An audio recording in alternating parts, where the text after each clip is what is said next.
మా మంచి కాపరి, మీ పరిశుద్ధమైన ఘనమైన నామానికి వందనాలు. రాత్రంతయు సుఖవంతమైన నిద్రనిచ్చినందుకు వందనాలు.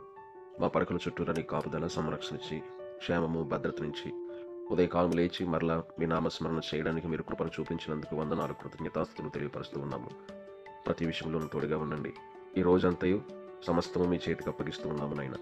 మా ప్రయాణాలు, మా బిడ్డల యొక్క ఉద్యోగాలు, వారి యొక్క పనిపాట్లు ప్రతిదీ మీ చేతికి అప్పగిస్తూ ఉన్నాము. మీరే వారికి క్షేమమును భద్రతను కాపుదలిచ్చి నడిపించండి. మా చింత యావత్తును మీ మీద వేస్తూ ఉన్నాము. మీరే ఆలోచించి చక్కని మార్గాన్ని మా బిడ్డలకు, మా విశ్వాసులకు మీరు అనుగ్రహించమని ప్రార్థన చేస్తూ ఉన్నాం. ఈ రోజంతయు ప్రభు ఏమి జరుగుతుందో, ఎలా ఉంటుందో మాకు తెలియదు, కానీ సమస్తము ఎరిగిన దేవుడు కనుక మమ్మును నా ప్రభు మీరు స్వాధీనపరచుకుని మాటలోను, ప్రతి విషయంలోను, నడకలోను, తినుచున్న ఆహారములోను అన్నిటిలోనూ మీరు తోడుగా ఉండి క్షేమమును భద్రతను కాపుదలిమ్మని ప్రార్థిస్తూ ఉన్నాము. అలాగుననే చిన్న బిడ్డలను బట్టి, పెద్దవారిని బట్టి, వృద్ధాప్యమందు ఉన్న వారిని బట్టి ప్రతి ఒక్కరి కొరకు ప్రత్యేకమైన ప్రార్థన చేస్తూ ఉన్నాము. అందరికీ క్షేమమును, ఆయురారోగ్యాలు, బలము, శక్తిని నడిపించమని ప్రార్థన చేస్తూ ఉన్నాము. ప్రతి ఒక్కరి కొరకు ప్రత్యేకమైన ప్రార్థన చేస్తున్నాము నాయన.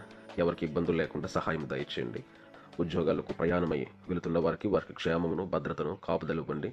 ప్రతి విషయంలో వారికి మీరు తోడుగా ఉండి అభివృద్ధి పరచమని ప్రార్థన చేస్తూ ఉన్నాను. దేవన్న తండ్రి, మీ కృపలో నా తండ్రి సమస్తము దీవించండి, ఆశీర్వదించండి. నా ప్రభు, బలహీనులుగా ఉన్న వారి కొరకు ప్రార్థన చేస్తూ ఉన్నాము. మీ బలమును, మీ శక్తిని, మీ ఆరోగ్యాన్ని వారికి నడిపించమని ప్రార్థన చేస్తూ ఉన్నాం. మీ కృప వెంబడి కృపను వాటి నడిపించండి. ఆయురారోగ్యాలు ఇచ్చి నడిపించమని సమస్తం మీ చేతికి అప్పగిస్తూ క్రీస్తు పరిశుద్ధ నామములో ప్రార్థన చేస్తున్నాము తండ్రి. ఆమేన్. తండ్రి, కుమార, పరిశుద్ధాత్మ త్రియేక దేవుని కాపుదల తోడుగా నడిపించును గాక. ఆమేన్.